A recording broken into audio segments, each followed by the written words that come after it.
Okay, see, last year, brands experimented with two types of phones. Slim phones, which are now kind of dead. Honor is still trying though, but Honor is not in India, it doesn't matter. And compact phones. Well, they tried making a comeback multiple times. Even Apple tried to revive the form factor, but they had to shut it down. Because the pain point with compact phones was battery. They barely lasted a day on single charge. And now we have the first compact phone of 2026. OPPO Reno 15 Pro Mini, and along with this they are also launching the OPPO Reno 15 Pro. We'll get to that, but we are more interested in this Chotu mini phone. So the question that has to be asked is the Reno 15 Pro Mini the true no compromise compact phone? Moreover, is the era of compact smartphones back? Stick around till the end because this phone right here will tell us what will the future of smartphones of 2026 look like. Pratik, TechWiser, let's Renoing go. Now I want to get to the phone first, and I'm not gonna bore you by telling, see, this is the box, you get the phone, there's a screen protector pre-applied, that's there. Then there's also a case, some paperwork, a 80-watt fast charger, Type A to Type C cable along with a SIM ejector to... Nah, none of that. This is how we are gonna go. We'll be majorly focusing on the OPPO Reno 15 Pro Mini here, and then at the end we'll talk about the OPPO Reno 15 Pro, as most of the hardware is similar in both of them with few differences. We'll leave the timestamp so it's easy for you to navigate, and there are 6 interesting things you should know about the Reno 15 Pro Mini. Now, the first thing that grabs your attention here is the design, like this cocoa brown color. It looks premium, and whenever I look at it, it reminds me of like a dark espresso coffee. I've stopped drinking coffee, so. In case you don't like this color, there's another color option as well. Apart from this color, the design here is similar to the Reno 14 series. You get the same glowing camera module, a frosted glass back, and an overall minimal clean look. The side frames here are made up of aluminium, and surprisingly, the left side of the phone doesn't have the snap key. Now, the moment you hold the phone in hand, it feels very light, even after a big battery. It weighs around 187 to 190 grams. Also, due to this small Q2 size, it feels very comfortable to hold. Now, you also get an IR blaster on the top, so you can control things like your AC, TV or set-top box. And on top of all that, it gets an IP69 dust and water resistance rating, so it can even survive underwater. Now, flipping the phone onto the front, it comes with a 6.32-inch LTPS display. But Pratik, what's LTPS display? Well, in simple words, see, if I open the calculator app here and type something, the refresh rate goes to 120Hz, and when I stop typing, the refresh rate comes back down to 60Hz. So the refresh rate of the display, it can only switch between 60, 90 and 120. Now, in my usage, I was watching the last season of Stranger Things. Colors are punchy, the display gets pretty bright. I expected the ending to be more dramatic, but good thing with the Reno 15 Pro Mini is there's support for HDR on Netflix and on YouTube as well. And not just indoors, even outdoors while using the maps, the display gets pretty bright. Now, display is something that any form factor device can get it right, but what's hard to get is... Now, one concern, especially for mini phones, is battery. Now, the Reno 15 Pro Mini might have mini in its name, but it comes with a big 6200 mAh silicon carbon battery, which is quite a lot for a phone this compact. For context, last year, they had 6200 mAh battery on the regular Pro variant. In my usage of playing games, scrolling reels, watching series and all of that, it easily lasted me on a single charge. And speaking of charging, it supports 80-watt SuperVOOC fast charging, so it takes about 45 minutes to top up the phone. Overall, in terms of battery and charging, this might be called mini, but it's definitely not mini. And what's solid, or in fact goated with this phone, is the software. Now, the Reno 15 Pro Mini comes with the new ColorOS 16 based on the latest Android 16. And honestly, ColorOS has improved quite a lot this time. Like, the visuals and overall aesthetics are much better. See, the UI here is smooth like butter. Like, if I open and close the app, see the animation. Like, boy oh boy, they cooked it very well. Even if I open the calculator app and press on the equal to button, see the way the color spills a little bit to the surrounding buttons. That's like detailing pro max. Now, it's not just the looks, even the features ColorOS has is great. Starting with the app drawer, it can now automatically categorize the apps in folders, so I don't have to manually do it. And this next feature here, it is one of the most practical features that I still use. See, if you long press on the app icon, you can expand it to add widgets of the particular app. Like for Instagram, I can directly add the camera shortcut, so whenever I have to post a story on Instagram, I can just directly tap on it and done.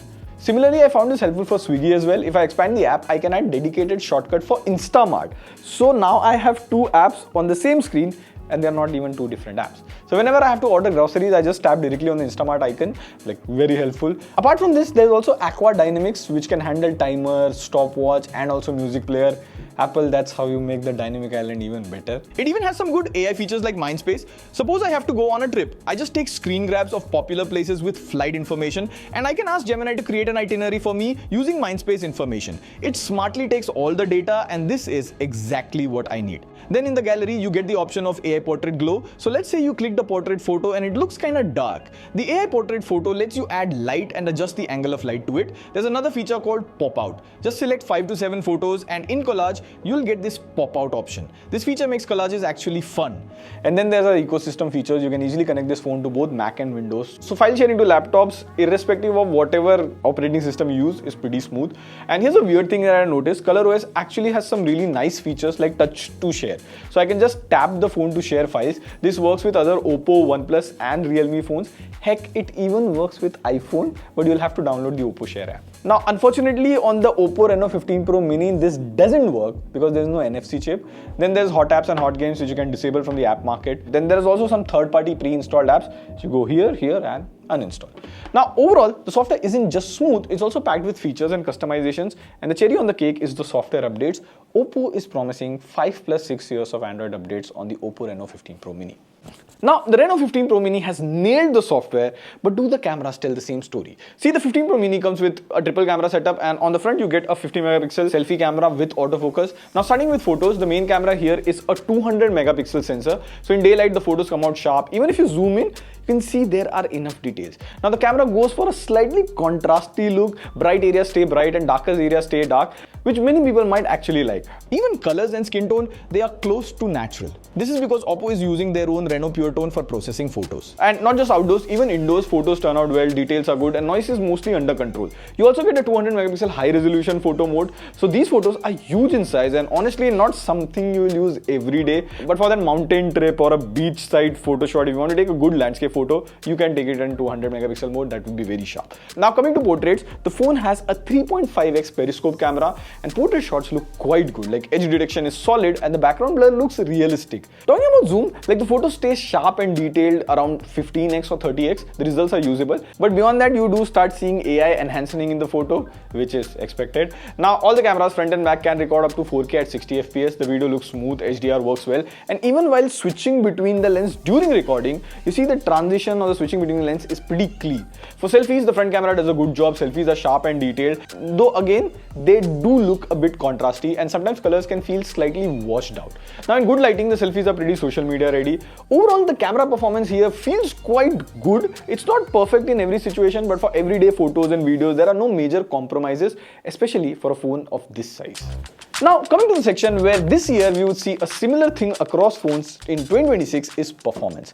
The Reno 15 Pro Mini comes with MediaTek 8450 paired with LPDDR5X RAM and UFS 3.1 storage. Now, at this price, they could have gone with UFS 4.0 storage, but chip shortage, memory shortage. Now, I know what you're thinking. But what's this Dimensity 8450? Well, in simple words, it is a slight upgrade over the Dimensity 8400. See, if you see in the Antutu benchmark scores, it scores similar to 8S Gen 4. Next, we ran the CPU throttling test and the graph is as green as Nvidia stock in the US right now.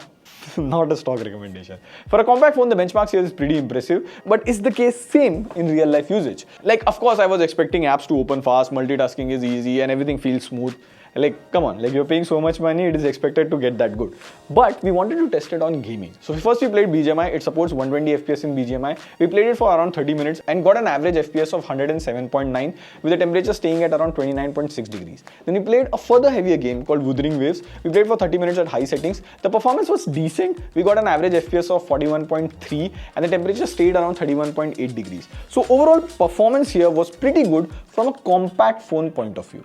Now let's address the elder pro and bro in the room. If you see, it is slightly bigger, plus it is slightly heavier as well. It weighs around 205 grams and it is 7.65 mm thick. One key difference is the display. While the Mini has an LTPS display, the Pro gets a 6.77-inch LTPO panel, which means it can go from 1 Hz all the way up to 120 Hz. So it might have a slight advantage in battery. And speaking of battery, the Pro packs in a slightly bigger 6500 mAh battery, and on top of that it also supports 50-watt AirVook wireless charging as well. One thing that I noticed in my usage is even though both the phones use the same processor, the Pro performs slightly better in benchmarks due to a bigger size and more area to dissipate heat. So size does matter. And in terms of camera setup, you get the same camera setup as the Reno 15 Pro Mini. So even the camera performance is pretty much the same. So this was all about the Reno 15 Pro and the Reno 15 Pro Mini. Now coming to the most important question, is the era of compact smartphones back? I would say yes. Compact phones are now slightly larger at around 6.1, 6.3 inch, but you also have to see that the flagships have gone to 6.9. Plus, the bezels have reduced so much, like a 6.1 inch phone 3 years ago would now be 6.3 inch. And again, coming to the Reno 15 Pro Mini, we saw that the areas where compact phone lacked like performance or battery, that's not the case anymore. It's as good as the big size phone. Even the thermal issue that earlier compact phones had, that is also not there anymore. Now, coming to the thing about the future of smartphones of 2026 will look like, see, the Reno 15 Pro Mini is priced at 59,999, whereas the Reno 15 Pro is priced at 67,999.